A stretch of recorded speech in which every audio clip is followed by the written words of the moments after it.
নমস্কার, আমি মীনাক্ষী। চোখ রাখছি মুহূর্তের খবরে। আগামী 5 বছরের মধ্যে মাছ, মাংস, দুধ, ডিমে স্বয়ংসম্পূর্ণতা অর্জন করতে হবে রাজ্যকে। এক্ষেত্রে চাওয়া হয়েছে কেন্দ্রের সহায়তা। বামুটিয়ায় উত্তর পূর্বাঞ্চলের সবচেয়ে বড় ডেয়ারির আনুষ্ঠানিক উদ্বোধন করতে গিয়ে এই কথাই জানিয়েছেন মুখ্যমন্ত্রী ডাক্তার মানিক সাহা। আগামী 5 বছরের মধ্যে মাছ, মাংস, দুধ এবং ডিমের স্বয়ংসম্পূর্ণতা অর্জন করতে হবে রাজ্যকে। 16 মে ডোনার মন্ত্রকের বৈঠকে এই বিষয়টি নিয়ে আলোচনা করা হয় কেন্দ্রীয় ডোনার মন্ত্রকের সঙ্গে। শনিবার বামুচিয়ায় কালীবাজারে উত্তর পূর্বাঞ্চলের সবচেয়ে বড় ডেয়ারির আনুষ্ঠানিক উদ্বোধন করতে গিয়ে এই কথাই জানিয়েছেন মুখ্যমন্ত্রী ডাক্তার মানিক সাহা। বর্তমানে উত্তর পূর্বাঞ্চলে ডিমের পার ক্যাপিটা অ্যাভেলেবিলিটিতে প্রথম স্থানে রয়েছে ত্রিপুরা, যেখানে দুধের ক্ষেত্রে ত্রিপুরা রয়েছে দ্বিতীয় স্থানে, জানিয়েছেন মুখ্যমন্ত্রী। 16 এপ্রিল আপনারা নিশ্চয়ই খবর কাগজে দেখেছেন যে ডোনার মিনিস্ট্রির সাথে আমার ভিডিও কনফারেন্স প্রথম স্থানে আমরা আছি। দুধের যদি পার ক্যাপিটা অ্যাভেলেবিলিটির কথা বলি, ত্রিপুরা নর্থ ইস্টার্ন জোনের মধ্যে সেকেন্ড পজিশন এখানে আছে। উত্তর পূর্বাঞ্চলের সবচেয়ে বড় এই দুগ্ধ উৎপাদন কেন্দ্র গড়ে তুলতে 3.57 একর জমিতে দেওয়া হয়েছে। এখন থেকে উৎপাদন হবে হোমোজেনাইজড পাস্তুরাইজড দুগ্ধ। এক্ষেত্রে গুণগত মান বজায় রেখে কাজ করতে হবে, জানিয়েছেন মুখ্যমন্ত্রী ডাক্তার মানিক সাহা। প্রায় 3.57 একর আমরা ত্রিপুরা সরকারের থেকে আমরা জমি দিয়েছি। আমরা লিজে এই যে জমিটা Gomati cooperative milk producers union লিমিটেডকে আমরা দিয়েছি। আমার সত্যিই ভালো লাগছে যে এখানে বিভিন্ন ধরনের, যিনি চেয়ারম্যান আছেন রতনবাবু অলরেডি বিস্তারিত আলোচনা করেছেন। এখানে এই প্লান্টে হোমোজেনাইজড এবং যেটাকে বলে পাস্তুরাইজড এবং ভিটামিন এ এবং D fortified toned milk, double tone milk, slim milk এবং গোল্ড মিল্ক সেগুলো এখানে প্রডিউস হবে। এবং যেখানে যার প্রয়োজন শারীরিক অবস্থার উপর নির্ভর করে যে দুধ খেলে যেরকম তাদের দরকার, বিভিন্ন ধরনের দুধ এখানে তৈরি হবে।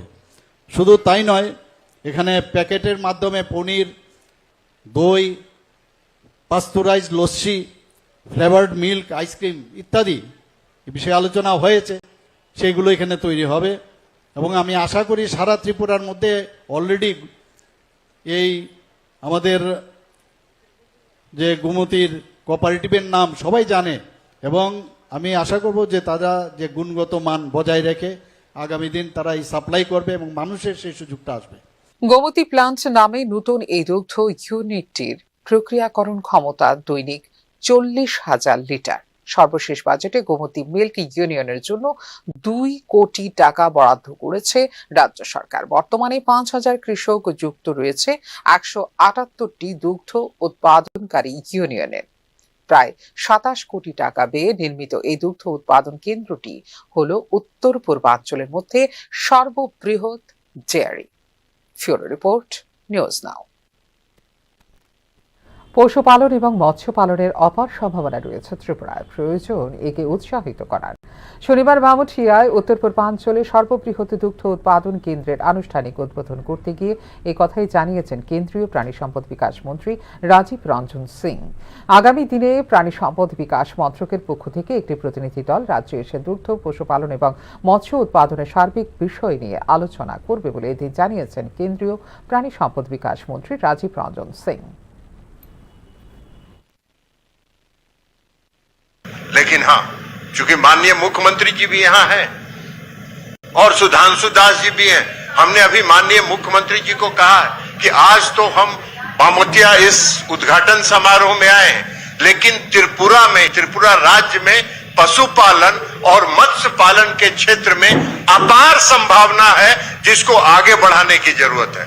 और हमने इनसे अनुरोध किया है कि हम आपसे बात करके एक दिन हम पशुपालन और मत्स्य पालन के सभी अधिकारियों को लेकर एनडीडीबी के, एनएफडीबी के सारे अधिकारियों से लेकर आपकी उपलब्धता के अनुसार अगरतला आएंगे और बैठकर हम लोग चर्चा करेंगे। और 21 মে থেকে 10 দিন ব্যাপী রানী অহল্যাবাই হোলকার জয়ন্তী পালনের উদ্যোগ নিয়েছে ত্রিপুরা প্রদেশ বিজেপি। বিষয়টিকে কেন্দ্র করে গুরুত্বপূর্ণ সাংগঠনিক বৈঠক করল ত্রিপুরা প্রদেশ বিজেপি। রানী অহল্যাবাই হোলকরের ৩০০তম জন্মবার্ষিকী স্মরণীয় করে রাখতে ২১ থেকে ৩১ মে পর্যন্ত বিশেষ কর্মসূচি গ্রহণ করেছে ত্রিপুরা প্রদেশ বিজেপি। এই কর্মসূচিতে রানী অহল্যাবাইয়ের ধর্মীয়, সাংস্কৃতিক, প্রশাসনিক ঐতিহ্য, সুশাসন এবং সামাজিক সংস্কার পৌঁছে দেওয়া হবে জনগণের কাছে। জনসংযোগ, সংলাপ, নারীদের পদযাত্রা, প্রতিযোগিতা এবং অন্যান্য কর্মসূচির মাধ্যমে ১০ দিন ব্যাপী অহল্যাবাই জয়ন্তী পালন করবে ত্রিপুরা প্রদেশ বিজেপি। বিষয়টিকে সামনে রেখে শনিবার দলের সদর কার্যালয়ে গুরুত্বপূর্ণ সাংগঠনিক বৈঠক করে ত্রিপুরা প্রদেশ বিজেপি। ওই সময়ের জন্য যেগুলো অবাক করার মতো, যেগুলো আজকে আমরা আলোচনা করি, সেগুলো উনি ১৭ সনে করেছেন। যেমন বিধবা মহিলাদের উনি অধিকার দিয়েছিলেন যেন ওরা বিজনেস করতে পারে, ওনারা যেন সম্পত্তির অধিকারী হতে পারে, সম্পত্তি কেনা বেচা করতে পারে।